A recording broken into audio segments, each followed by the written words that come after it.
Catus, Maximus here, reviewing the PT Performance Tool division of Wilmar, who really started out making jacks, that type of stuff. Does advertise a lifetime warranty, but I personally had very tough experience.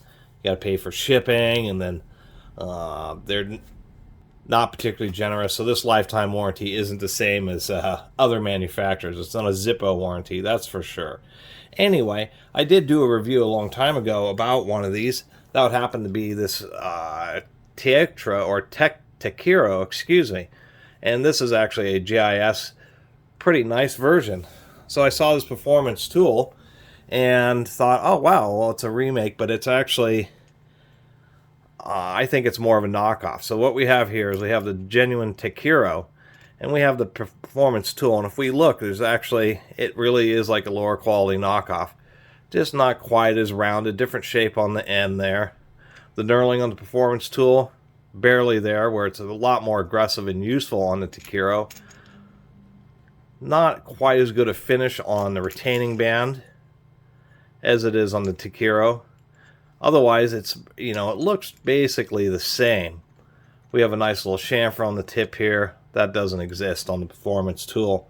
The other thing I was noticing is on the Taquero, it's actually pretty easy to use, pretty smooth running. The performance tool has a really is just not as good at all. And if you listen,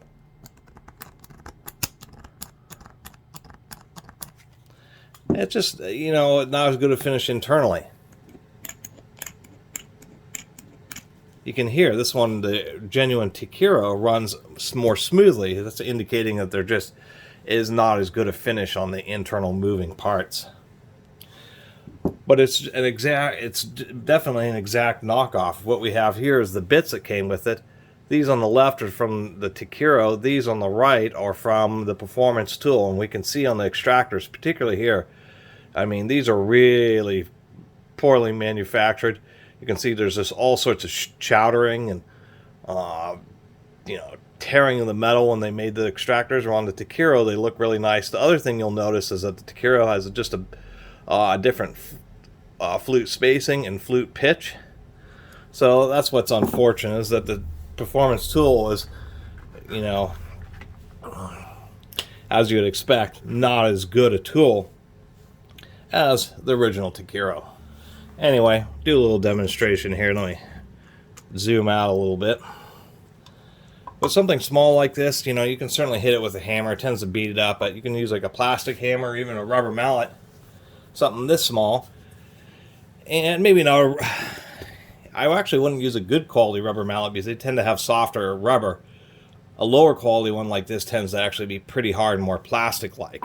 And that would actually be pretty good. And so you can certainly use these too. And I think, as we can see, it's designed for long bits only. That's a 1-inch bit. Barely sticks out, but it's still usable. Now, as far as reversing it, this is what's kind of annoying, is that this spring is so tough you can't even grab the collar. You got to get in there with an Allen wrench or something to be able to reverse it. You just turn it one way, turn it to the right, or excuse me.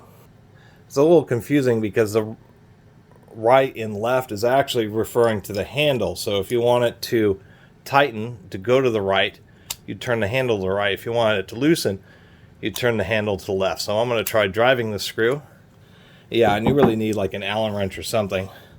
Use a double-ended bit because that will fit a little bit better. And these things, the reason that they're such an advantage, even over impact drivers work great. But in certain situations, particularly with really stuck screws that happen on automotive, particularly motorcycles, is that you're just hammering down with a whole lot of downward force.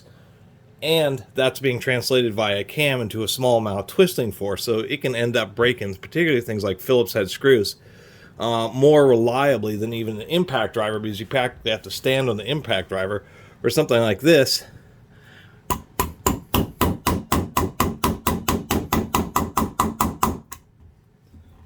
And half of that was actually just hammering that into the wood, and half of it was actually turning it. And they really can be that easy to use. So that's my little review of the Performance Tool mini 1/4" hex manual impact driver. You know, it's relatively cheap for one of these. I think it was like 15 bucks or so. They work well. It's hard to find them when they're in 1/4" hex. But if you can find one of the old Taqueros, like I found out my Taquero at O'Reilly's, but I think O'Reilly's has also replaced theirs with these Performance Tool, I would certainly go for the Taquero. It just seems to be more refined and nicely made, and this Performance Tool version just appears to be a knockoff, and we really know that. I mean, they didn't even bother to put any markings whatsoever on it. Anyway, really appreciate everybody who's been watching and subscribing, and if you haven't subscribed, please do. Till next time, Catus Maximus out.